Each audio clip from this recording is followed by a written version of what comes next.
Mali at kasinungalingan. Yan ang buwelta ni Senate President Chis Escudero sa mga nagpapakalat na may mga blanco sa pinirmahang 2025 national budget. Maghain na lang daw ng kaso ang mga kumukwestiyon para magkaalaman. Narito ang report ni Marian Enriquez.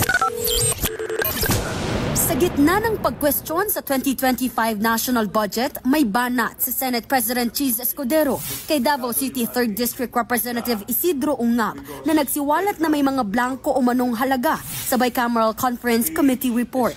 Ang hindi ko maintindihan sa nagrereklamo, dati siyang naging APRO chairman, alam niya ang patakaran. Wala pang dineklarang unconstitutional na Bicameral Conference Committee report. Paglilinaw ni Escudero, hindi ang enrolled bill ang kumakalat na may mga blankong items. Hindi yan ang kopyang isinumite kay Pangulong Bongbong Marcos na pinirmahan niya. Kaya ang tanong ni Escudero, ano ang kinikwestiyon ni Ungab? Mali yun. Kasinungalingan yun at hindi totoo yun.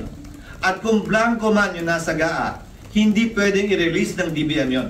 Iba naman ang nakita ni Kabataan Party List Representative Raul Manuel. 14 na blanco raw ang nakita niya sa pagbusisi sa niratipikahang kopya ng BICAM report sa 2025 national budget.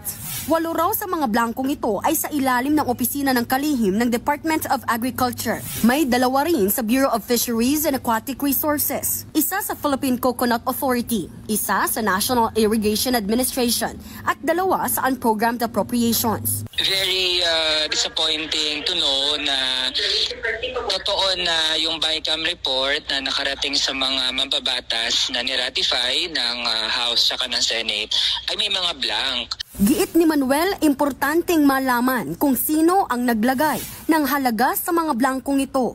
Sa batas sa falsification of legislative documents, maaaring makulong ng hanggang 6 na taon at multang hindi bababa sa 1.2 million pesos ang gagawa nito ng walang pahintulot. Panawagan din ni Manuel sa mga kapwa kongresista na miyembro ng BICAM magsalita na. Ayon naman kay dating Senator Ping Lacson, dapat mabusisi ito ng maigi. Kung ang enrolled bill daw ay iba sa ratified BICAM report, ang Kamara raw na in charge sa pag-imprenta ang dapat magpaliwanag.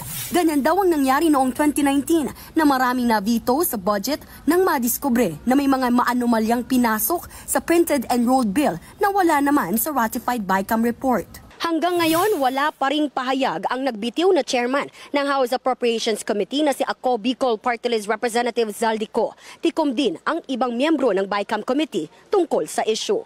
Hamon ngayon ni Escudero at iba pang mambabatas, pwede namang magsampa ng kaso sa korte ang mga kumikwestiyon sa 2025 national budget.